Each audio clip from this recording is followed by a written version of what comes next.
We begin today's show with the war on Antifa that the Trump administration's ratcheted up in the aftermath of the conservative activist Charlie Kirk being assassinated last month.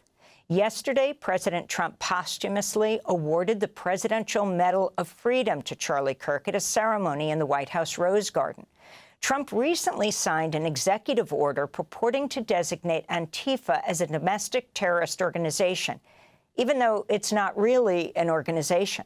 Antifa is actually a shortening of the term anti-fascist and is a term that arose in Europe for the movement against the Nazis both before and after World War II.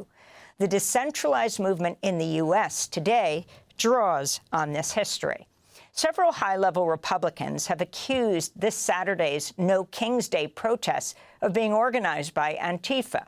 U.S. Attorney General Pam Bondi said last week the administration will take the, quote, same approach to Antifa as it has to drug cartels it's bombed in the Caribbean. This is Bondi on Fox News last night.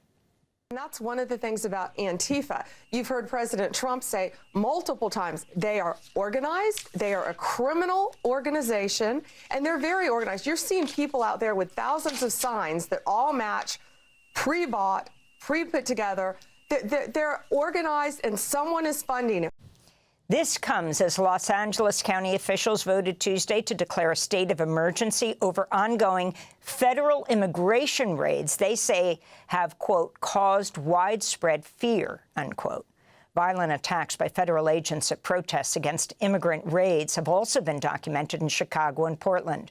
On Tuesday, Republican House Speaker Mike Johnson said if he would call for more oversight of federal agents. He responded by complaining about a naked bike ride protest against ICE in Portland, Oregon, which Trump has called a war zone.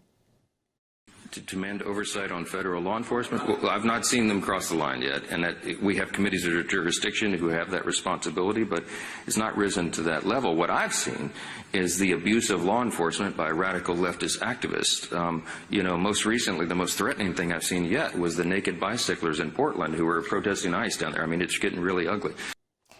Experts are increasingly raising concerns the Trump administration's attacks on Antifa are ungrounded in fact and law and violate free speech rights. For more, we're joined by someone who knows a lot about all of this. Mark Bray is a Rutgers University history professor, author of the 2017 book Antifa, the Anti-Fascist Handbook. Last week, he was forced to leave his home in New Jersey and move to Spain with his family after receiving death threats following Trump's push to categorize the anti-fascist movement as a domestic terrorist organization. Charlie Kirk's group, Turning Point USA, had also circulated a petition labeling him Dr. Antifa and calling for him to be fired. In a remarkable development, Bray was at first blocked from flying out of the United States last week. He wrote on Blue Sky, "Someone canceled my family's flight out of the country at the last second. We got our boarding passes, we checked our bags, went through security, then at our gate reservation, disappeared." They later took another flight, and Professor Mark Bray joins us now from Spain. Thanks so much for being with us. I'm sorry you've gone through all this, Professor Bray. If you can start off by talking about why you left the country and what happened as we tried to follow what was happening to you at the airport. Right. So I published this book, Antifa, the Anti-Fascist Handbook, in 2017. I'm actually researching different historical topics now. But after Trump's executive order, a series of far-right trolls online, influencers started attacking me. I received a number of death threats. Someone published my home address on X. So I started to feel fear for the safety of my family, staying in our home. More and more death threats came in, and I knew I needed to get away. Getting to another country, getting across the ocean would make us feel much more comfortable. As you said, our first flight was mysteriously canceled at the last moment. My two small children were sobbing. We had to regroup.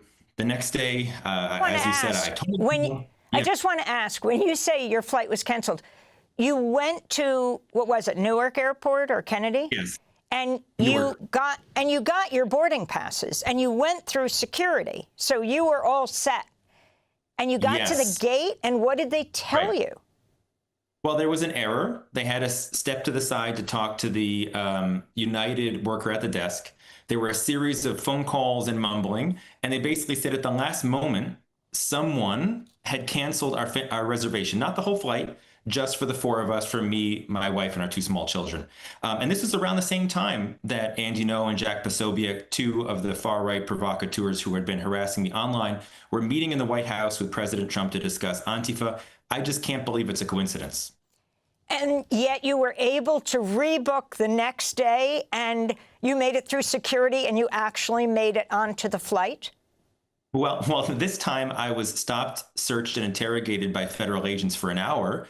And at one point, they took me into a side room, and my two kids saw what looked like very bad men taking me in another room. They started sobbing. So it was quite an ordeal, even the next day. But I made it out. And frankly, I'm very fearful about the potential of returning. But hopefully by next year, things will improve. I mean, this is astounding. You weren't trying to come into the United States. You were trying to leave, and you are an American citizen. Not that that should have mattered. And I'm not being charged with any crimes. If anything, I'm the victim of crimes. I wrote a book 8 years ago. I consider myself politically an anti-fascist. I detest fascism, but I'm not a member of any Antifa group. I'm a professor. I'm a dad. I'm just trying to live my life here. But of course, because the far right is trying to create a boogeyman term in Antifa to equate protest with terrorism, I got caught up in the middle of this. So you are the author, Professor Bray, of Antifa, the Anti-Fascist Handbook. If you can explain what Antifa is and what it means for President Trump to have issued this executive order calling it a terrorist, domestic terrorist organization. Is it even an organization? Talk about Antifa now and through history. Right. So as you said, it's a term that is short for anti-fascist or anti-fascism. It's originally German from the era of opposition to Hitler. After World War II, anti-fascism continued throughout the world, and the specific European tradition of what they called Antifa spread to other countries around the world. For example, in the U.S., you had Anti-Racist Action in the 80s and 90s, which was a network of decentralized groups across the continent organizing against the far right. The term Antifa really kind of made its appearance in the U.S. In the late 2000s, but it's not an organization. It's more of a politics or a movement. I liken it to feminism sometimes. There are feminist groups, but feminism itself is not a group. There are Antifa groups, but Antifa itself is not a group. It's just sort of like a more of a verb. It's a thing you do to organize against the far right in decentralized groups. Trump, of course, doesn't care about any of that. It's a useful boogeyman term to demonize protests, demonize resistance, equate it with terrorism. And it's really, an obvious page out of the textbooks about fascist and authoritarian leaders. It's such an obvious imitation of, the kind of the Red Scare talk about communism, but applied to today. It's very interesting you've moved to Spain. I mean, for years we've covered the Abraham Lincoln Brigadistas Brigade, those Americans who went to Spain, where you are now, to fight against the fascist Franco. Many of them died, many of them came back, and this was just before World War II. They were the most experienced, presumably, in fighting. But when a number of them signed up to fight in World War II, to fight Hitler, they were labeled premature anti-fascists. Can you talk about that? And they were not allowed to fight in World War II. Right. So there were a lot of activists and leftists in the U.S. and around the world who realized the threat of Hitler well before mainstream society. And a number of them journeyed over to Spain to fight in the international brigades. A significant number of them lost their lives. Some of them returned. They were blacklisted in the U.S. And it's also worth pointing out that a number of Spanish Civil War veterans from other countries who ended up going to France after the Spanish Civil War played important roles in the French underground, and there was a tank battalion of Spanish anarchists that were among the first to liberate Paris in 1945. It's a fascinating history. It's one that I teach a course on the Spanish Civil War. So it is strange to sort of have these things twisted around. And I ended up going to Spain because I'm a historian of Spain. But I've received a lot of solidarity and support from the social movements here. And actually, there's a general strike today in Spain for Palestine as well, just to throw into your news report. We had you on last in 2017 to discuss your book, Antifa, the Anti-Fascist Handbook, when it first came out. In the introduction, you wrote you hoped your work would promote organizing against fascism and white supremacy. Can you elaborate? Right. So anti-fascism has a broad history. In the U.S., certainly there's the European-inspired Antifa tradition. There's also a really good book called The Black Anti-Fascist Tradition that talks about the role of anti-fascism in Black liberation struggles, Black Panthers, and so forth, which I suggest people check out. So it takes many different forms. What it has in common is actually this impulse towards unity and putting aside the differences that often divide the left in the interest of promoting the common struggle against fascism, against white supremacy.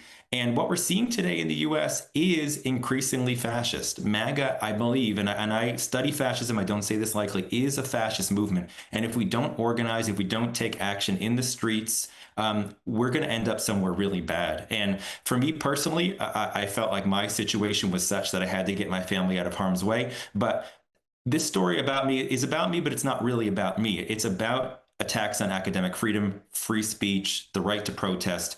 We're in a really dangerous situation. And so everyone in their own way needs to take action to try and organize against this. I mean, it's interesting. You remind me of Timothy Snyder, as well as Jason Stanley, the two Yale professors who also left the country. They've gone to Canada to teach, both having written books against fascism and tyranny.